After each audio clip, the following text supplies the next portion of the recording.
The design of planned attacks on buildings inside the U.S. and how operatives were directed to carry them out. That is valuable information for those of us who have the responsibility to protect the American people. He told us the operatives had been instructed to ensure that the explosives went off at a point that was high enough to prevent people trapped above from escaping. He gave us information that helped uncover Al-Qaeda cells' efforts to obtain biological weapons. This is Building 7, a 47-story skyscraper that fell on the afternoon of September 11th. The government says that fire brought it down. However, 1,500 architects and engineers concluded it was a controlled demolition. Over 6,000 of my fellow service members have given their lives. And thousands of my fellow first responders are dying. I'm not a conspiracy theorist. I'm a structural engineer. I'm a New York City correction officer. I'm an Air Force pilot. I'm a father who lost his son. We're Americans, and we deserve... I lost my husband. My son. My uncle. My nephew. September 11th, 2001. Most people don't know a third tower fell that day. The government says fire brought it down. The collapse of World Trade Center 7 was primarily due to fires. I, along with 1,400 other architects and engineers, have found the government's conclusion to be physically impossible. Impossible. We need the truth about what happened that day. Go to rememberbuilding7.org. Why it fell, why it matters, and what you can do.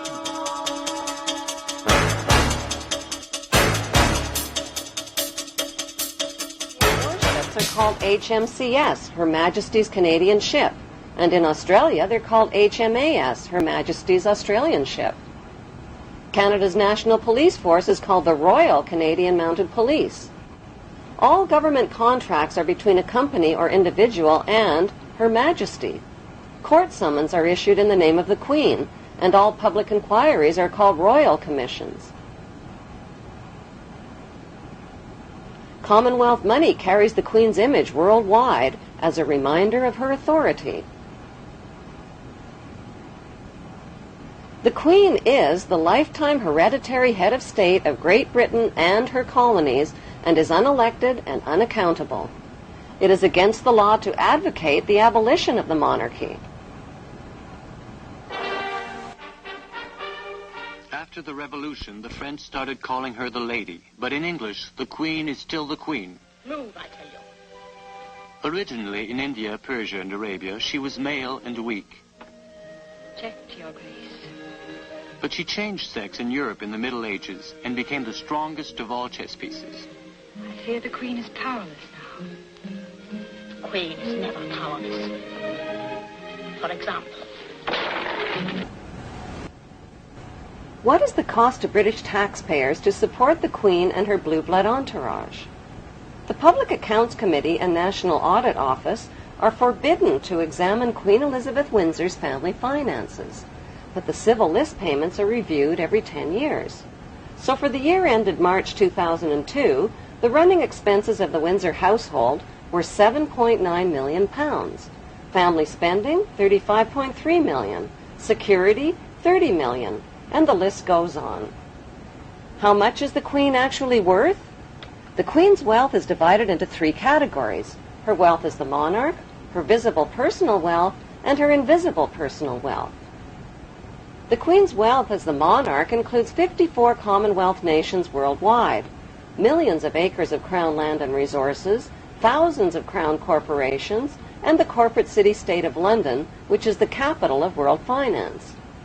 The Queen's visible personal wealth, which was accumulated tax-free until 1992, includes royal yachts, Rolls-Royces, racehorses, 5 castles, the world's largest collection of jewels, 20,000 old masterpieces, and billions of Class A shares in blue-chip stocks and bonds which have been invested and reinvested over and over again tax-free. Most of the Queen's family fortune was inherited from her ancestors' illegal opium trade with China and the black slave trade. In 1977, the Bank of England Nominees was established to hide the Queen's personal portfolio of wealth. As the British monarch, the Queen has access to privileged information, state secrets, and the world's top financiers. She is immune to accusations of insider trading or conflicts of interest. Her financial portfolio includes Rio Tinto, General Electric, Royal Dutch Shell, British Petroleum, Archer Daniels Midland, and the list goes on. The Queen's visible billions are but a tiny fraction of her invisible wealth accumulated through the black nobility. What is the black nobility? The black nobility is a wealthy aristocracy of elite ruling families who solidified their power in the 12th century by intermarrying with the wealthy godfather families of Venice, Italy. During the bloodbaths of the Christian Crusades, this brutal Italian oligarchy captured the trading monopolies. Over the centuries, the black nobility have used their power and wealth to rape, plunder, and exploit every corner of the globe. Dr. John Coleman's book, The Committee of 300, describes the history of assassinations, kidnappings, robbery, rape, blackmail, coercion, and terror committed by these inbred families on a grand scale. Today, they enrich themselves from the illegal drug and arms trade using well-distanced intermediaries. An estimated $280 billion in flight capital and drug money flows into their secret Swiss accounts. Who are these ruling black nobility families? They include the House of Hanover, Germany, the House of Habsburg, Austria, the House of Orange, Netherlands, the House of Liechtenstein in Liechtenstein, and most importantly, the House of Guelph in Britain. All of these family houses can be found on Queen Elizabeth II's family tree. The black nobility are the founders of the Committee of 300, which is also known as the Illuminati or Illuminated Ones. Queen Elizabeth II is head of the committee of these 300 ruling families. The Illuminati was formed to achieve one main objective: one world government called the New World Order. NWO spells own, backwards. All of today's think tanks originate from the Committee of 300 and include the Round Table, the CFR Council on Foreign Relations, the United Nations, the Bilderbergs, the Club of Rome, the RIIA, and the Trilateral Commission founded by David Rockefeller. Since the British colonization of America, many powerful American families have formed secret societies that cooperate with the black nobility, like the Skull and Bones fraternity at Yale University, which is rooted in German Freemasonry. Its exclusive members are some of America's most powerful and wealthy men, including 2 United States presidents, President George W. Bush and his father, President George Herbert Walker Bush. The Order of the Skull and Bones is located on the campus of Yale University. John Pogue is a Yale graduate and the producer of a Hollywood movie called Skulls, based on the chilling radiation night. Chosen members enter a windowless hall on campus where they strip naked and lay inside a coffin. During the rituals, they reveal their innermost secrets, including the intimate details of their sexual history. Senior bonesmen dressed in robes chant over the new member in a symbolic death and rebirth ceremony.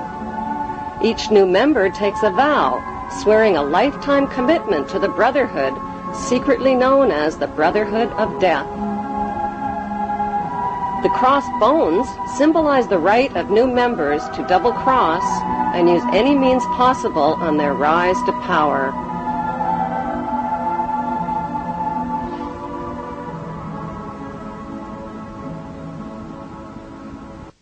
They're supposed to recount their entire sexual histories in sort of a dimly lit, cozy room. The other 14 members are sitting on plush couches, and the lights are dimmed, and there's a fire roaring. And this activity is supposed to last anywhere from between 1 to 3 hours. So George W. Bush, recounted his sexual history? That would have been something they would have done, yes. What is the point of this? I believe the point of the year in the tomb is to forge such a strong bond between these 15 new members that after they graduate, for them to betray Skull and Bones would mean they'd have to betray their 14 closest friends. One can't help but make certain comparisons with the mafia, for example. Secret society, bonding, stakes may be a little higher in one than the other, but Everybody knows everything about everybody, which is a form of protection. I think Skull and Bones has had slightly more success than the Mafia, in the sense that, you know, the leaders of the 5 families are all doing 100 years in jail, and the leaders of the Skull and Bone families are doing 4 and 8 years in the White House. Bones is not restricted to Republicans. Yet another Bonesman has his eye on the Oval Office. Senator John Kerry. Skull and Bones is so tiny, that's what makes this staggering. 15 people there are only a year. 15 people a year, which means there are about 800 living members at any one time. We know that a lot of Bonesmen have gone on to positions of great power. That's what Skull and Bones' purpose is, to get as many members as possible into positions of power. Though there is this mythology about Skull and Bones pulling the strings of government. You're saying the fact is Skull and Bones are pulling the strings of government. They do have many individuals in influential positions, and that's why this is something that we need to know about.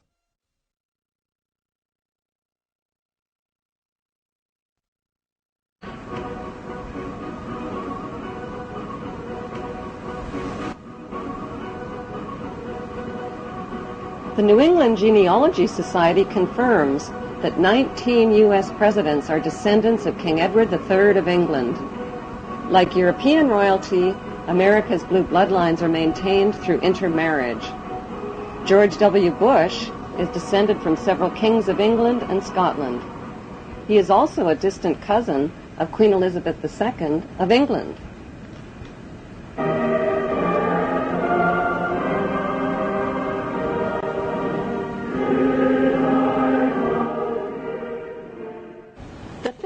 Of the Committee of 300 have given birth to the Tavistock Institute, HARP, the RAND Corporation, Stanford Research Institute, and the Institute for Policy Studies, among others.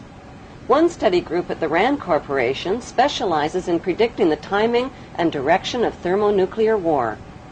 These institutes and corporations are engaged in the secretive development of brainwashing and population control techniques, the mapping and patenting of human and animal DNA, and the genetic engineering of animal and plant life.